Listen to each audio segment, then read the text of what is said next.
Hello नमस्कार साथियों, आप सभी का एनएसपी कॉम्पिटिटिव क्लासेस में स्वागत है। आज हम एक बार फिर आप लोगों के बीच आज की ताज़ा खबर सीरीज के साथ तो बात करते हैं। सबसे पहले खबर जो कि 16 दिसंबर विजय दिवस के रूप में मनाया गया। 16 दिसंबर विजय दिवस के रूप में मनाया गया। और विजय दिवस किस लिए है, तो भारत में हर साल 16 दिसंबर को विजय दिवस मनाया जाता है। आज ही के दिन 16 दिसंबर 1971 को युद्ध में भारत ने पाकिस्तान पर जीत दर्ज की थी और बांग्लादेश एक नया देश बन करके उभरा था। और ये भारत ऐतिहासिक युद्ध में जीत हासिल करने वाले भारतीय सैनिकों को श्रद्धांजलि देकर इस दिन को मनाता है, यानी कि जो भी भारतीय सैनिक इसमें मारे गए थे उनको श्रद्धांजलि वगैरह दिया जाएगा। ये आपको जो फ़ोटो दिख रहा है हार्दिक पांड्या, ये आपका अभी हाल ही में कल ही इनको बनाया गया है मुंबई इंडियंस का नए कप्तान। इन्होंने इससे पहले गुजरात टाइटंस के कप्तान थे। और हार्दिक पांड्या भारतीय क्रिकेट टीम के हिस्सा भी हैं और ये मुंबई इंडियंस में पहले खेलते थे, लेकिन बीच में गुजरात टाइटंस नया टीम आया, उसमें ये कैप्टन बने थे और बाद में अब आकर के फिर से मुंबई इंडियन में कप्तान बने हैं। तो मुंबई इंडियन ने आईपीएल की नीलामी से पहले बड़ा फैसला का ऐलान कर लिया है और उसने आगामी सीजन के लिए ऑलराउंडर हार्दिक पांड्या को कप्तान बनाया। हार्दिक टूर्नामेंट में रोहित शर्मा की जगह कमान संभालेंगे। रोहित 10 सालों तक मुंबई इंडियन के कप्तान रहे और इन्होंने 5 बार टीम को चैंपियन भी बनाया। साथ साथ हार्दिक इससे पहले गुजरात टाइटंस की कप्तानी भी कर चुके हैं। चलिए आगे बात करते हैं अगले खबर पे। ये जो दिख रहा है मिस इंडिया यूएसए की है, नाम है इसका रिजुल सैनी, है ना। इसका नाम है रिजुल मैनी करके इसका नाम है। ये मिस इंडिया यूएसए 2023 बनी है। भारतीय अमेरिकी मेडिकल की छात्रा, है ना, भारतीय अमेरिकी मेडिकल की छात्रा Rijul many miss India USA 2023 का खिताब जीता। मिशिगन की मेडिकल छात्रा रिजुल मैनी को न्यू जर्सी में आयोजित वार्षिक प्रतियोगिता में मिस इंडिया यूएसए के लिए ताज पहनाया गया है। कार्यक्रम के दौरान मैसाचुसेट्स की स्नेहा नाम्बियर को मिसेज इंडिया यूएसए घोषित किया गया और पेंसिल्वेनिया की सलोनी राम मोहन ने मिस टीन इंडिया यूएसए का भी खिताब जीता। इस वर्ष इस प्रतियोगिता की 41वीं वर्षगांठ मनाई गई, जो भारत के बाहर सबसे लंबे समय तक चलने वाली भारतीय प्रतियोगिता है। याद रखिएगा, भारत के बाहर चलने वाली सबसे लंबी प्रतियोगिता कौन सी है, तो आपका कौन सा हो जाएगा, मिस इंडिया यूएसए। चलिए इसके बाद आगे बात करते हैं। जो दिख रहे हैं ओला के भाविश अग्रवाल, है ना, ये ओला के हैं भाविश अग्रवाल। तो मेड फॉर इंडिया क्रूटीम AI का अनावरण इनके द्वारा किया गया है।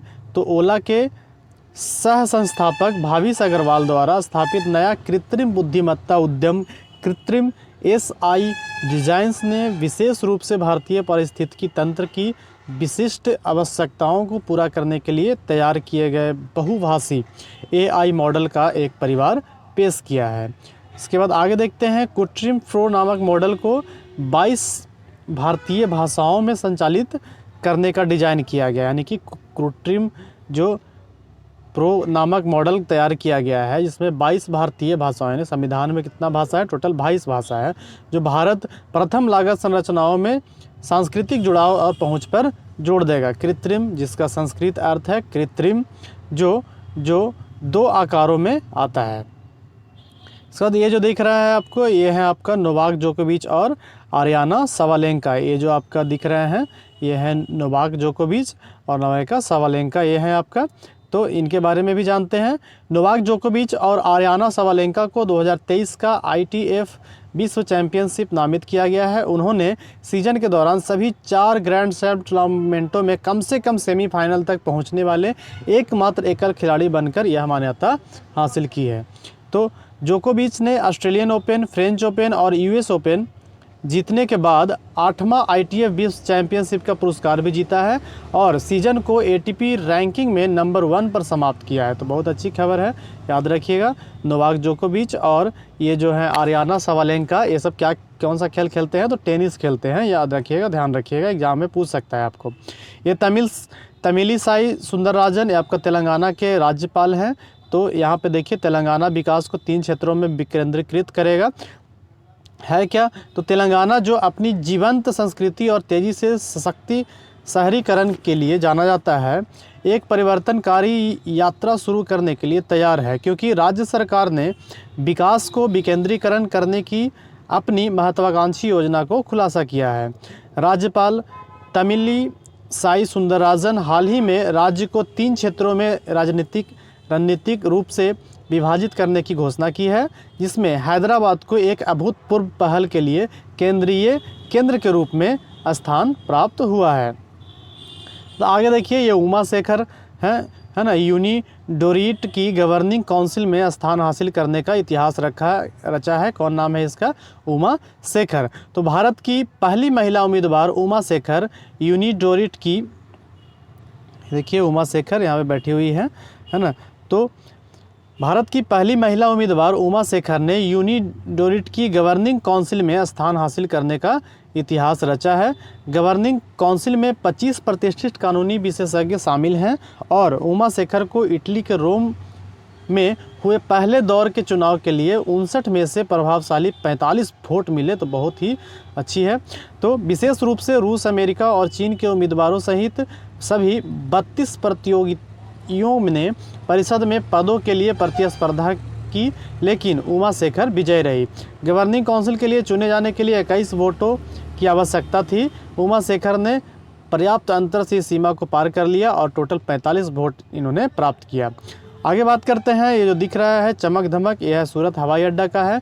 तो नरेंद्र मोदी के नेतृत्व में केंद्रीय मंत्रिमंडल सूरत हवाई अड्डा को अंतर्राष्ट्रीय हवाई अड्डा घोषित करने की मंजूरी दे दी है। इसके लिए वहाँ पे धूमधाम से मनाया गया। आगे बात करते हैं, प्रधानमंत्री नरेंद्र मोदी ने नेतृत्व में केंद्रीय मंत्रिमंडल ने सूरत हवाई अड्डे को अंतर्राष्ट्रीय हवाई अड्डा घोषित कर दिया।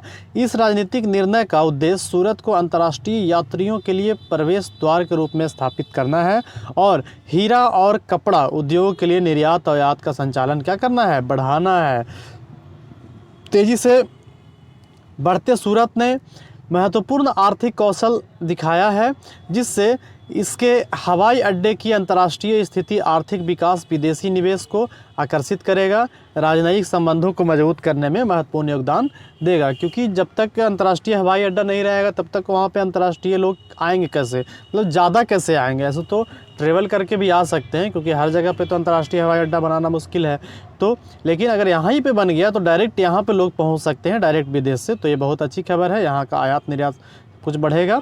आगे बात करते हैं, ये जो दिख रहे हैं केंद्रीय जनजाति विश्वविद्यालय की स्थापना राज्यसभा से मंजूरी मिल गई है। तो संसद ने राज्यसभा से मंजूरी मिलने के बाद तेलंगाना में सरक्का केंद्रीय जनजातीय विश्वविद्यालय की स्थापना के लिए उच्च सदन ने केंद्रीय विश्वविद्यालय संशोधन विधेयक 2023 को विपक्षी सदस्यों की अनुपस्थिति में ध्वनि मत से पारित कर दिया गया, जिन्होंने पहले लोकसभा में सुरक्षा उल्लंघन पर गृह मंत्री अमित शाह के बयान पर मांग को लेकर के दबाव बनाने की वॉकआउट किया गया था। केंद्रीय विश्वविद्यालय संशोधन विधेयक 2023 को पिछले हफ्ते लोकसभा में मंजूरी दे दी थी। केंद्रीय शिक्षा मंत्री धर्मेंद्र प्रधान ने कहा कि आंध्र प्रदेश पुनर्गठन अधिनियम 2014 के तहत तेलंगाना में एक केंद्रीय जनजातीय विश्वविद्यालय की स्थापना अनिवार्य है। ये देख रहे हैं आप बीसीसीआई आईपीएल का टीम जर्सी दिख रहा है। तो इसमें हुआ क्या है कि आईपीएल की सफलता के बाद शुरू कर सकता है नई लीग, यानी कि बीसीसीआई भारतीय क्रिकेट कंट्रोल बोर्ड ऑफ ये आपका शुरू करने वाला है दूसरा फ्रेंचाइजी। जैसे कि आईपीएल चलता है 20-20 ओवर का, तो 10 ओवर का बातचीत चल रहा है कि ये प्रतियोगिता भी शुरू किया जाए। तो पहली बार ये शुरू करने का विचार कब किया जा रहा है? पहली बार जनवरी में इसका शुरुआत करने का, जनवरी 2024 में शुरुआत करने का विचार किया जा रहा है। भारतीय क्रिकेट बोर्ड T20 फॉर्मेट में शुरुआत करने वाला है। मीडिया की रिपोर्ट के अनुसार बीसीसीआई नई लीग भी छोटे प्रारूप यानी कि T20 में ही शुरुआत करने का विचार कर रहा है। ये दिख रहा है आपको ड्रोन, है ना। भारत स्वदेशी high speed flying wing UAV सफल परीक्षण किया है। तो तो ये आपको ड्रोन जो दिख रहा है, स्पीड फ्लाइंग विंग UAV का सफल परीक्षण किया गया भारत के द्वारा। तो रक्षा मंत्रालय ने 15 दिसंबर को कहा कि कर्नाटक के चित्रदुर्ग स्थित एरोनॉटिकल टेस्ट रेंज से एक स्वदेशी हाई स्पीड फ्लाइंग विंग मानव रहित हवाई वाहन का सफल उड़ान परीक्षण किया गया, जिसने भारत को ऐसे प्लेटफॉर्म का उत्पादन करने की तकनीक रखने वाले देशों के विशिष्ट क्लब में शामिल कर दिया है। इसके बाद फिर है कि इस मानव रहित हवाई वाहन को autonomous flying wing technology demonstrator बताया जा रहा है। मीडिया रिपोर्ट के मुताबिक इसे रक्षा अनुसंधान और विकास यानी कि DRDO के एरोनॉटिकल डेवलपमेंट एक्सपेरिमेंट की ओर से डिज़ाइन के लिए विकसित किया गया है। ये आपको जो दिख रहा है ये आपका चीन का है, जो कि पृथ्वी के सबसे गहरी लैब लॉन्च किया गया है। आपका फ़ोटो में भी दिख रहा है, पृथ्वी की सबसे गहरी लैब लॉन्च किया गया है। तो चीन ने दुनिया की सबसे गहरी और सबसे बड़ी भूमिगत प्रयोगशाला के संचालन के साथ भौतिकी के क्षेत्र में एक महत्वपूर्ण उपलब्धि हासिल की है। एक रिपोर्ट के अनुसार अगर बात किया जाए तो भौतिकी प्रयोगशाला, जिसे डीप अंडरग्राउंड और फ्रंटियर फिजिक्स एक्सपेरिमेंट के लिए अल्ट्रा लो रेडिएशन बैकग्राउंड की सुविधा दिया जाता है और 2400 मीटर की प्रभावशाली गहराई तक यह पहुंचती है। दक्षिण पश्चिम चीन के सियुआन प्रांत के लियांगशान यीवान प्रांत में जिनपिंग पर्वत के नीचे स्थित DURF अत्याधुनिक वैज्ञानिक प्रयोगों के लिए एक अग्रणी केंद्र के लिए उभरा है। ये आपको दिख रहा है IDFC फर्स्ट बैंक। तो IDFC first bank LIC card और मास्टर कार्ड विशेष सह ब्रांडेड क्रेडिट कार्ड पेश किया है। तो ICC first bank, LIC cards और मास्टर कार्ड ने देश की लगातार बढ़ती वित्तीय आवश्यकताओं को पूरा करने के लिए तैयार एक विशेष सह ब्रांडेड क्रेडिट कार्ड का अनावरण के लिए हाथ बढ़ाया है। इस सहयोग का लक्ष्य पूरे भारत में 27 करोड़ से अधिक पॉलिसीधारियों को विविध आवश्यकताओं को पूरा करेगा। 2 विशिष्ट वेरिएंट है, जैसे कि LIC क्लासिक और LIC सेलेक्ट। तो नए लॉन्च किए गए क्रेडिट कार्ड 2 अलग वेरिएंट में आते हैं, LIC क्लासिक और LIC सेलेक्ट। तो आपको ये बहुत समझ में आ रहा होगा और हम प्रयास करेंगे कि और अच्छे से अच्छे वीडियो बनाएं ताकि आप लोगों को और पसंद आए। तो उम्मीद करते हैं कि ये आपको समझ में आ रहा होगा और एग्ज़ाम के लिए तो बहुत ही इंपॉर्टेंट है। तो लगातार बने रहिए। PDF चाहिए तो टेलीग्राम लिंक ज्वाइन करें, वहाँ पे आपको टेलीग्राम पे मिल जाएगा PDF। लाइक एंड सब्सक्राइब करना ना भूलेंगे। बहुत धन्यवाद।